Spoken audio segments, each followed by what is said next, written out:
This is Ask the Experts. Here's Curran Bhatia. I am Curran Bhatia, joined by Dan Rafael. You, of course, have seen the Fight Freaks Unite Substack. You've seen his work everywhere. And speaking of the Substack, Dan, I know you have the daily fight schedule. You obsess, so we don't have to. And unfortunately, a huge fight, a huge event was taken off of that schedule. That is, of course, Benn versus Eubank Jr. Was that difficult to scratch that out there on the schedule for you? I go through that every single day and delete the fights that have taken place or the fights where there's a change in opponent or a rescheduling. So from the physical standpoint of deleting it, not hard at all. But it hurt my heart because I wanted to see that fight, and I was very disappointed by everything that took place this past few days. And it was a very highly anticipated matchup. And of course, we know that it's not happening now. That's the latest news. There was a little back and forth, but it is not happening. Wanted to get your thoughts, obviously, on the whole situation. Benn, he tested positive for clomiphene. And for people who may not know, if you Google it, it comes up and it says it's for women who are struggling with infertility. That's obviously not the reason that Benn was using it. It can also help the body produce testosterone, right? And that's it's similar to like a testosterone injection that can help with muscle mass, things like that. You have been outspoken about this, this week, and you've been talking about it. You called this hardcore doping stuff. So why do you feel like what Benn tested positive for is hardcore doping stuff? Well, very simple, because it's used by people that are hardcore dopers. The main thing that it has been used for, historically, is bodybuilders. They use it to build mass. It helps build mass. As you mentioned, the purpose of this particular substance is to assist with women who are struggling with ovulation and fertility. And they use that to help that. I'm not an expert on the science of what goes on with women who are trying to get pregnant, nonetheless. But in terms of if a man were to take it, it does help increase their production of testosterone, which if you're a professional boxer, you would think that would obviously be very helpful if you're going in the boxing ring to fight somebody. So that's the purpose why it would be used in a boxing match. So while it may not have the history of the more known the anabolic steroids that people are aware of, the nandrolones and things along those lines, this does do the things that would be performance enhancing. There is a reason why it is banned under WADA rules, and it is banned in terms of somebody that might take it out of competition or in competition. And that's an important difference, because there are certain substances that are allowed to be used out of competition, but not allowed in competition. And the definition of that in competition has to do with the cutoff time before you actually would engage in whatever sport you're involved in, whether it's 48 hours or 24 hours. But this particular substance is not supposed to be in your system at all. There are some substances that you could find in an athlete's body in a test where if it is at a certain level, it's okay. But if it exceeds a predetermined threshold, you would be in violation. It would be a positive test. In the case of the substance that Benn was found to have in his system, that is the kind of substance in which there is zero tolerance. So there's no level. It's not like it could be, on a scale of 1 to 10. If it's a 4, you're okay. But if it's a 6, you're okay. You're not okay. This is something where it's got to be 0, as opposed to certain others, like testosterone, for example. You're allowed to have certain levels. You should, if you're a man, have a certain level. But if it gets above a certain level, you have a violation. And so this particular substance, if it's used by men, is used obviously with the purpose of doping.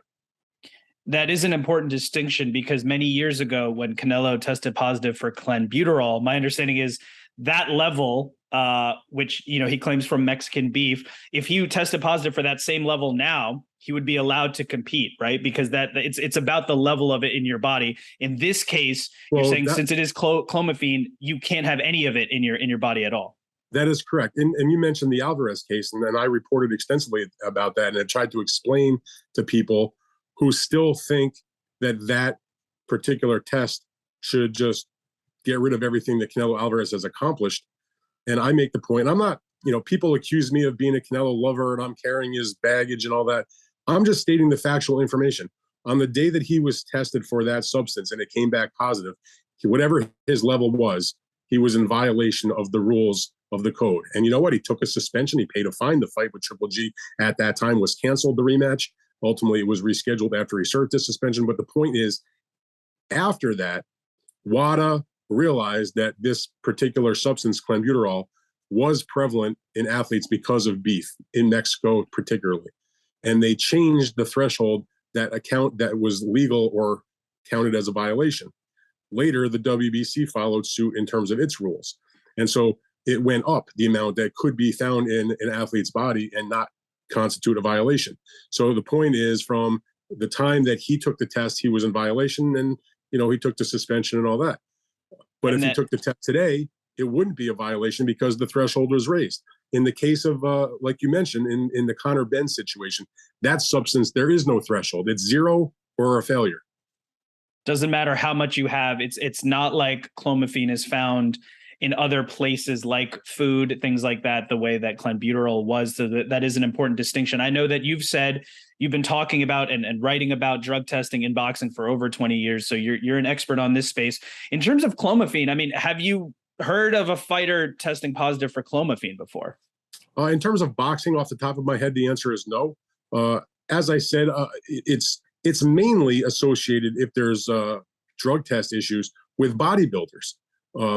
In boxing, I mean, I'm sure if we went through and dissected all of the positive tests that have come back in however many years you want to go back, I'm sure there's some boxer that's had that as one of their drug test failures. It's not one that I can think of off the top of my head that's been sort of one of the old standbys, let's say, when you fail a test.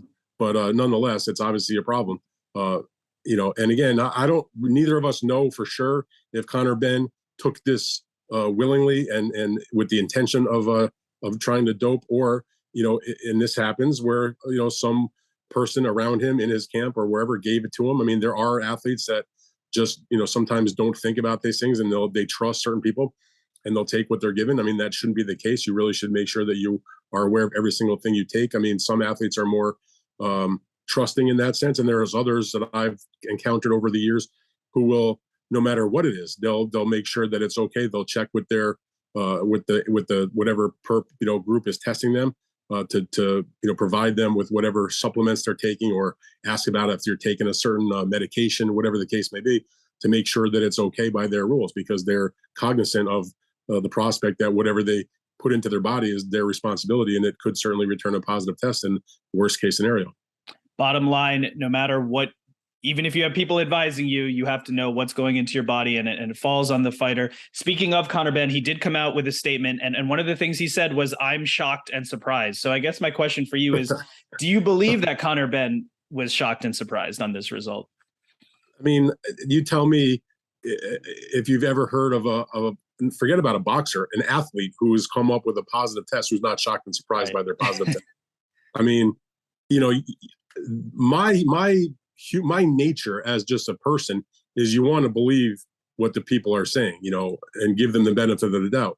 But given the substance that he was found with, given now in retrospect the absolutely devastating nature of some of his recent knockouts, the way his body looks, absolutely shredded as shredded could be, knowing the stakes of this fight between him and Chris Eubank, what it means to his career, what it means in the annals of British boxing history and the family name, it's hard to believe him. And I say that not that I know Connor Benn well by any means, but I have interviewed him before. I have talked to him. I have listened to many of his interviews over the last few years. He comes off as a very earnest guy, as a nice guy, as a hardworking guy. And you want to believe the best in people. I mean, my nature is not to believe the worst in people. But in this particular case, based on all the factors I just mentioned, to have him say that he's shocked and surprised, that's the cliche in this type of situation. And frankly, I don't believe him. And I feel it's unfortunate that I feel that way and that I have to say that. But you asked me how I feel, and I'm telling you how I feel. That's the truth. Appreciate your honesty there. And when you mentioned some of the opponents that Connor Benn faced off previously, we saw him take on Chris Algieri, knocked him out brutally in the 4th round. Connor Benn took on Chris Van Heerden, knocked him out in the 2nd round, TKO win. These were brutal knockouts and stoppages and wins. Does Chris Van Heerden, Chris Algieri, and other previous opponents of Connor Benn, do they have the right to now come out and say, hey, wait a minute, you may have been on something when you fought me?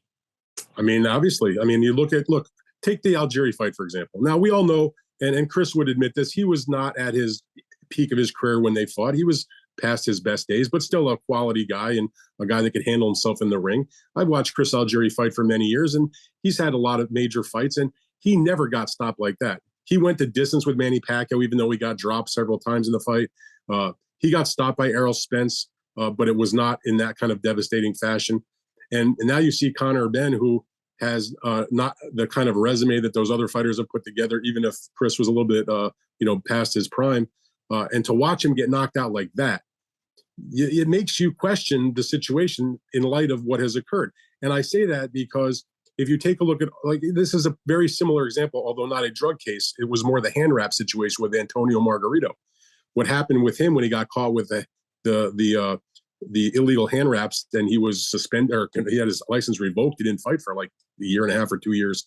In that situation, it made people question what occurred in previous fights. His knockout victory against Miguel Cotto, which I am on record time and again, I'll go to my grave, I'll die on that hill. He had messed up gloves for that fight, and it cost Cotto a very important part of his career because of that.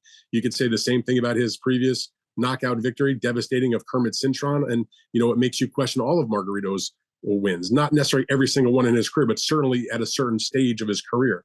And I think it's fair game for those athletes that had suffered big knockout losses to Conor Benn in recent fights to question that. I don't think there's any doubt about it. And I'll tell you this also, the fight that he was supposed to have with Chris Eubank, he was tested by UCOD, but he was also being tested by VADA. And VADA is the test that caught him. In the Chris Algieri fight, for example, it was being tested by UCOD. There was no VADA testing for that. The NFL action is in full swing at DraftKings Sportsbook, an official sports betting partner of the NFL. We're talking touchdowns, big plays, and even bigger wins.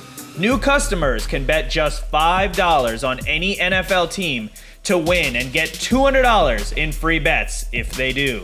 Check this out. In addition to the usual bets, everyone can boost their winnings with DraftKings stepped up same game parlays. So many good matchups this week. Don't just bet on your team straight up, make it a parlay. To make things even sweeter, you can throw down on stepped up same game parlays once per game all season long. Download the DraftKings Sportsbook app now and use promo code CURRAN, CURRAN, to get $200 in free bets if your team wins when you place a $5 bet on any football game. That's code CURRAN, only at DraftKings Sportsbook, an official sports betting partner of the NFL. Minimum age and eligibility restrictions apply. See show notes for details. And that speaks volumes right there. If VADA found that for this fight and there was no VADA testing in a previous fight, that speaks volumes right there. The question now is, where does each man go from here? I mean, the fight is technically not canceled, but postponed. You obviously interact with boxing fans all the time. The rematch, is it tainted? Should it be an immediate rematch? Where do you think the fight goes from here? Well, it's not a rematch because they haven't fought yet, I guess. But in terms of if they reschedule the fight, I mean, like you said, the promoters termed it as a postponement. I mean, I think that was being charitable on their behalf because as the promoters, Eddie Hearn from Matchroom Boxing, it's the promoter for Conor Benn, and Callie Sauerland from Wasserman Boxing, who was the promoter for Chris Eubank, in their statement when the fight was called off, they are exploring their legal options. They're not satisfied with the way that this was dealt with by the British Board of Boxing Control, and they're looking to pursue their legal avenues. They made the point that they had to call the fight off because they couldn't go through that legal process in fast enough time before the fight. Obviously, this occurred just in the last few days as far as it being postponed, but they knew about these positive tests, or the positive test, I should say, as of September 23rd. So it makes you wonder what in the world was going on for the past 2 weeks between the promoters and the British board. So in terms of will it be rescheduled, I don't think that takes place until at least the legal process plays out. And I would suspect that certainly Chris Eubank, you got to believe, is going to have another fight between now and if the fight is ever put back together, because why should he be forced to sit out for a lengthy period of time and not be able to earn money and not be able to capitalize, on his name and his place in the sport? I mean, he's not the one that was busted with a bad substance in his system. So, I'm not, as I've said before, when all this occurred, do I think the fight can still happen at some point in the future? Yeah, probably, because people still would like to see it. It now has this sort of additional storyline because of what occurred with the positive test. So there will be money to be made, and that's the name of the game in this sport at the highest level. So I do think it can happen, but under the same contract and the same situation that they put this fight together in the first place, I would be a little bit doubtful of that. It's tough for Chris Eubank, who went through a full training camp, cutting weight below his normal weight because this was going to be a catch weight. In terms of Conor Benn and his popularity, he was a rising star in this sport, highlight reel knockouts. We mentioned some of the other cases that have happened in boxing. Canelo Alvarez, in his situation, it was a very nuanced situation, and he's obviously come back to be on the top of the sport. This is a very different situation with Conor Benn. Can Conor Benn come back from this as a star in the sport, or is there always going to be an asterisk next to the name of Conor Benn?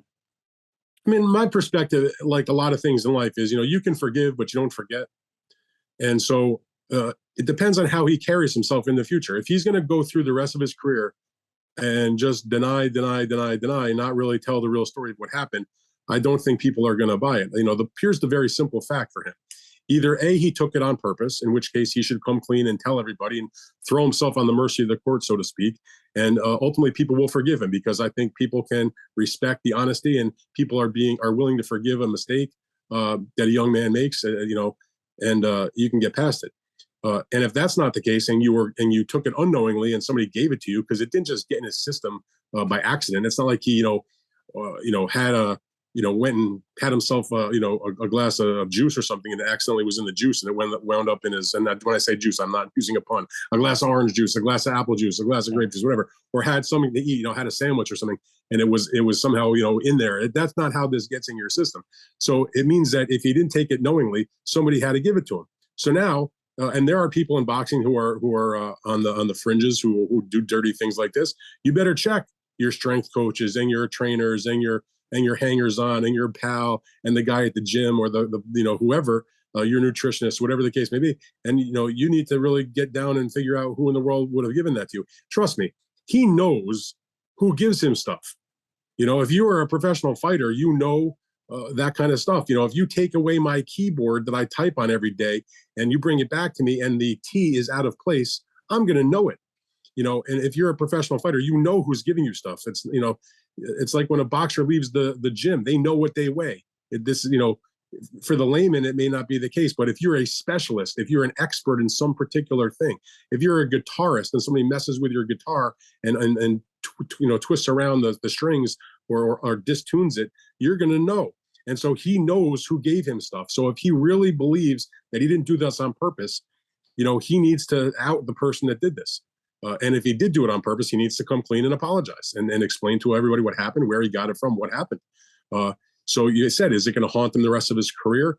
He has a chance to make good. There's plenty of boxers who have had these situations that have come back strong. Canelo being one of them, even though those cases were different. But there are others who have bounced back. Shane Mosley bounced back. There are others that have been in this type of situation. Each one is different. I've made the point to fans on social media numerous times. Not every drug case is the same. God forbid there's nuance on Twitter, right? There's a lot of nuance in the situations that we were talking about, and Canelo's situation totally different than this. But we do know overall that performance enhancing drugs is a huge problem in many sports, and boxing is definitely included in that. And I'm just wondering your thoughts on if there is a blueprint available in your mind to help clean up the sport of boxing once and for all. And it could be something like 24/7, 365 VADA testing. We know that VADA testing does random tests. But the thing is, not all fighters are always enrolled in VADA at all times. Not every fight requires that, as we spoke about. So let me ask you this. Do you think there's a blueprint that could be used to help keep consistency and help the sport of boxing stay clean? Yeah, I mean, there definitely are some improvements that can be made. The 24/7, 365 constant testing of all professional boxers is that's the double rainbow. You know what I mean? That's the type of thing you dream about. It's not going to happen for many reasons. The most significant one, of course, is it's expensive. They're not going to spend that kind of money and those resources testing, 4 and 6 round fighters who are on the way up. I mean, you'd like to see that. There's no reason that they shouldn't be tested also. Whatever physical dangers having those types of substances in your system would make it dangerous perhaps for the opponent are no different as a 4 round fighter that you never heard of compared to a championship level guy in a big major fight. So, that's unlikely to happen. But what they could do is, there should be, first of all, the testing should be standardized. Like this particular case, what irritates me so much about what happened with Benn and Chris Eubank Jr. is that those two athletes and their teams contracted with VADA, private, agreement to do drug testing for certain substance over a period of time for a certain amount of money to do the testing on the fight. And that's good. I'm glad. I mean, I'm happy when I hear athletes want to do that, because there are plenty of guys out there that want to have clean fights, and they purposely go after VADA to test them and insist on that in their contracts.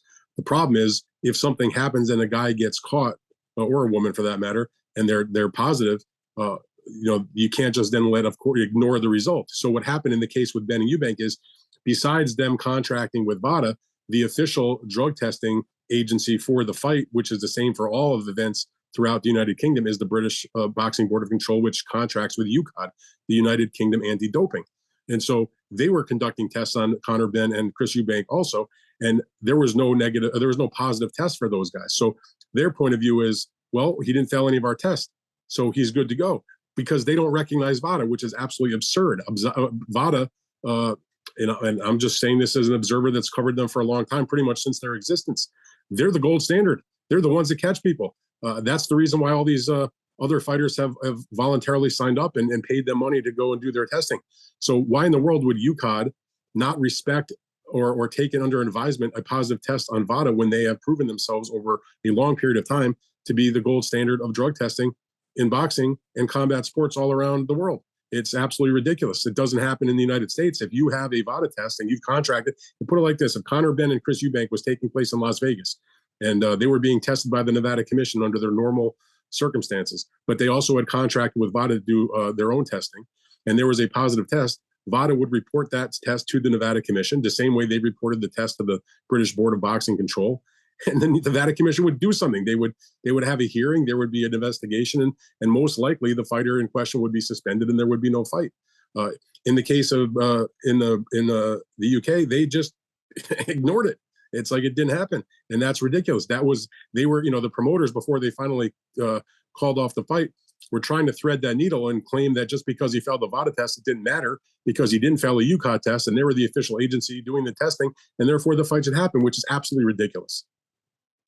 It really is a situation of maybe finding a way that VADA testing or other type of testing can be more cost effective. And then, as you mentioned, some of these different agencies working together, recognizing each other, and because we know that people's lives are on the line here in the world of boxing. Let me just say one thing about that. Yeah, the VADA testing, the cost to do a program of VADA testing, and there are different levels of the cost, but VADA in general is by far and away the least expensive of any of those places that could do testing. So there were times, it hasn't been in a while that I can think of, but at one time, there were some fights that opted to use USADA, which is the U.S. anti-doping agency, to do their testing.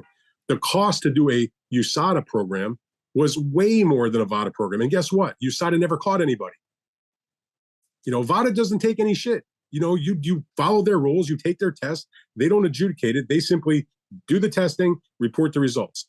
And they don't, care. They if you're negative, good. If you're positive, it gets reported. There's no funny business. There's a lot of funny business in some of these other organizations because they have the rules in a way of when they can be notified, who gets notified, what the time frame is for the testing, how many an athlete might know how many tests it would be. VADA is truly random. Now, they're not jerks about it. They don't show up at 4 a.m. and wake an athlete 2 days before his competition. That would be, not a good thing.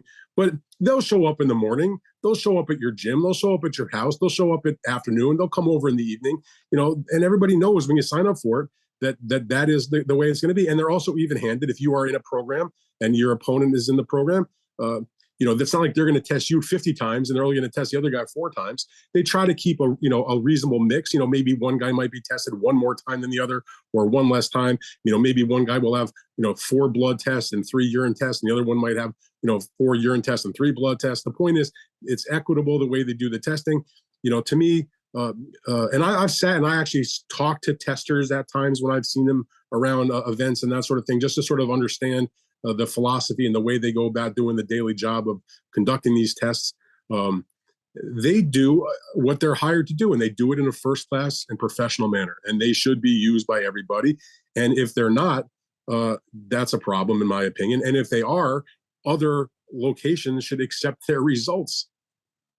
There needs to be more uniformity across the board, and maybe for the sport of boxing right now, that is wishful thinking, but hopefully one day that can come together. Dan Rafael, I want to thank you so much for the time, for your reporting on this. Last thing, where can people find you? Where can they join the Fight Freaks Unite community? Well, I would appreciate if they do. This is my newsletter. You can go to, it's on the Substack platform, but the address directly to the website is danrafael.substack.com. All they got to do is put their email address in, and they can sign up. They'll get the blast in their mail. They can set up a phone alert. If they don't want to do that, they can just look at the website, updated, virtually every single day. I take an occasional day off.